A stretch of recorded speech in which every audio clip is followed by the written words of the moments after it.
Assalamualaikum warahmatullahi wabarakatuh. Di sini kami dari kelompok 2 akan memaparkan hasil diskusi dari kelompok kami yang berjudul Sumber Hukum Mutafak Al-Quran dan Sunnah.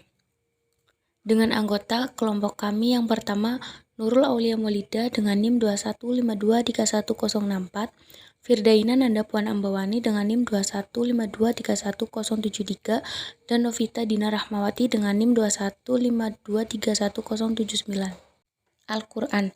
Al-Quran secara bahasa berasal dari kata qoro'a yaqro'u qira'atun Qur'anan, yakni sesuatu yang dibaca atau bacaan, sedangkan secara istilah merupakan kalamullah yang diturunkan kepada Nabi Muhammad SAW dan sampai kepada kita secara mutawatir serta membacanya berfungsi sebagai ibadah. Sejarah turunnya Al-Quran. Al-Quran diturunkan pertama kali di kota Mekkah, tepatnya di Gua Hira pada tahun 611 Masehi dan berakhir di Madinah pada tahun 633 Masehi dalam rentang waktu 22 tahun, 2 bulan, 22 hari. Al-Quran diturunkan secara bertahap dengan tujuan agar memperbaiki umat manusia, di antaranya sebagai penjelas, kabar gembira, seruan, sanggahan terhadap musyrikin, teguran, dan juga ancaman. Nama-nama lain dan sifat Al-Quran. Yang pertama, Al-Quran. Al-Quran diturunkan guna menjadi bacaan. Yang kedua, Al-Furqan. Penamaan Al-Furqan mengindikasikan bahwa Al-Quran sebagai pembeda antara hak dan batil. Yang ketiga, Alkitab. Alkitab artinya al-jam'u atau mengumpulkan. Dalam hal ini, Alkitab mengandung berbagai macam ilmu, kisah, dan berita. Yang keempat, Az-Zikru. Az-Zikru berarti kemuliaan atau dalam makna lain ingat atau mengingatkan. Yang kelima, At-Tanzil. At-Tanzil artinya sesuatu yang diturunkan oleh Allah Subhanahu wa Ta'ala kepada Nabi Muhammad melalui perantara malaikat Jibril. Otentisitas Al-Quran. Yang pertama, dilihat dari ciri-ciri dan sifatnya, yaitu keunikan redaksi Al-Quran dan kemujizatan Al-Quran. Yang kedua, dilihat dari aspek kesejarahannya, yaitu masyarakat Arab dahulu tidak mengenal baca tulis dan masyarakat Arab dahulu dikenal sebagai masyarakat sederhana dan bersahaja, dan masyarakat Arab sangat gandrung lagi membanggakan kesusastraan. Dan yang ketiga, dilihat dari pengakuan pemikiran non-muslim, yaitu Profesor George Gershaw atau cendekiawan asal Inggris dan Profesor George Margolet dan Dr. Joseph Carles Mardut. Kandungan hukum dalam Al-Quran. Yang pertama, hukum akidah atau i'tiqadiyah ialah sesuatu yang berkaitan dengan keyakinan manusia kepada Allah dan juga kepada para malaikat, kitab, rasul, serta hari akhir. Yang kedua, hukum amaliyah ialah suatu perilaku sehari-hari yang berhubungan dengan sesama manusia. Hukum amaliyah dibagi menjadi dua, yaitu muamalah ma'a Allah dan muamalah ma'a an-nas. Yang ketiga, hukum etika atau khuluqiyah ialah suatu perilaku yang berkaitan dengan kepribadian diri. Cara Al-Quran menjelaskan ayat-ayat hukum. Yang pertama, dengan cara ijmali atau global. Penjelasan Al-Quran bersifat umum, sedangkan sunnah Nabi yang nantinya akan menjelaskan lebih detail. Contohnya sholat, membayar zakat, dan penjelasan lafadz yang tidak jelas maknanya. Yang kedua, dengan cara isyarah atau isyarat. Penjelasan Al-Quran hanya sebatas pokok hukum, baik secara isyarat maupun secara ungkapan langsung. Adapun sunnah Nabi memberikan penjelasan hukum yang terkandung dalam pokok batasan secara terperinci. Yang ketiga, dengan cara tafsili atau terperinci. Al-Quran memaparkan hukum secara terperinci dan disertai penjelasan yang detail. Adapun sunnah Nabi menjadi penguat bagi penjelasan Al-Quran tersebut. Kedudukan Al-Quran sebagai sumber hukum Islam. Sebagai sumber hukum Islam, Al-Quran tentunya mengandung ayat-ayat yang berkaitan dengan hukum. Di antaranya, 1. Ibadah, sholat, puasa, haji sebanyak 140 ayat. 2. Hidup kekeluargaan sebanyak 70 ayat. 3. Perdagangan atau perekonomian sebanyak 70 ayat. 4. Kriminal sebanyak 30 ayat.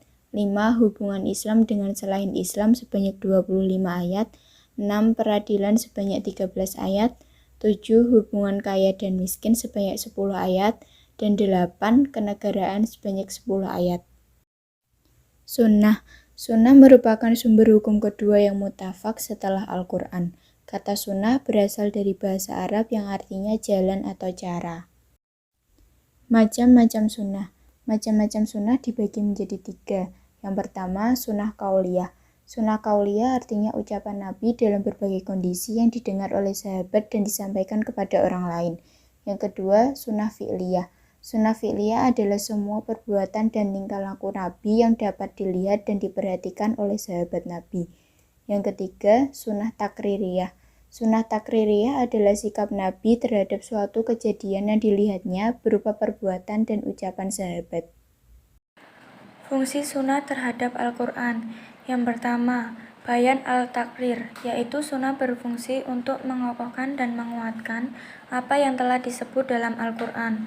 Yang kedua, bayan al-tafsir, yaitu penjelasan hadis terhadap ayat-ayat yang memerlukan perincian atau penjelasan lebih lanjut seperti pada ayat-ayat yang mujmal, mutlak, dan am. Yang ketiga, bayan al-tashri, yaitu penjelasan yang berupa mengadakan, mewujudkan, atau menetapkan suatu hukum atau aturan-aturan syar'ah yang tidak terdapat dalam Al-Quran. Kehujahan sunnah. Kehujahan sunnah adalah kalanya sebagai penjelas terhadap Al-Quran ataupun berdiri sendiri sebagai hujah untuk menambahkan hukum-hukum yang belum diterangkan oleh Al-Quran. Sunnah yang dijadikan hujah tentunya sunnah yang telah memenuhi persyaratan sahih, baik mutawatir maupun ahad. Wajib bagi umat Islam menerima dan mengamalkan apa-apa yang terkandung di dalam hadis tersebut selama tidak bertentangan dengan Al-Quran. Kedudukan sunnah terhadap Al-Quran. Allah Subhanahu wa Ta'ala telah menurunkan syariat-syariat kepada umat manusia dengan diturunkan secara berangsur-angsur supaya menjadi pedoman hidup agar selamat baik di dunia maupun di akhirat. Syariatnya yang terakhir diturunkan bersama dengan Rasulullah yang terakhir pula, yaitu Nabi Muhammad SAW, terhimpun dalam sebuah kitab yang kemudian disebut Al-Quran sebagai kitab suci umat Islam. Sebagai syariat-syariat yang terakhir, maka di Al-Quran telah menghimpun syariat-syariat yang diturunkan Allah Subhanahu wa Ta'ala sebelumnya untuk memperbaiki dan menyempurnakan, sejalan dengan fungsi kerasulan Nabi Muhammad SAW. Hubungan sunnah dengan Al-Quran. Yang pertama, 1. Sebagai penguat hukum, yaitu dengan demikian hukum mempunyai 2 sumber dan terdapat 2 dalil, yaitu dalil yang tersebut di dalam Al-Quran dan dalil yang datang dari Rasulullah SAW. Yang kedua, sebagai penafsir atau pemerinci. Penafsir atau pemerinci ini dalam hal yang disebut secara mujmal dalam Al-Quran atau memberikan tasyid atau memberikan tahsis dan ayat-ayat Al-Quran yang mutlak dan am atau umum. Yang ketiga, menetapkan hukum yang tidak terdapat dalam Al-Quran. Di antaranya hukum-hukum itu ialah tentang haramnya memakan daging keledai negeri, daging binatang buas yang mempunyai taring, burung yang mempunyai kuku tajam, dan tentang haramnya memakai sutra atau cincin emas bagi laki-laki. Demikian presentasi dari kelompok kami. Wassalamualaikum warahmatullahi wabarakatuh.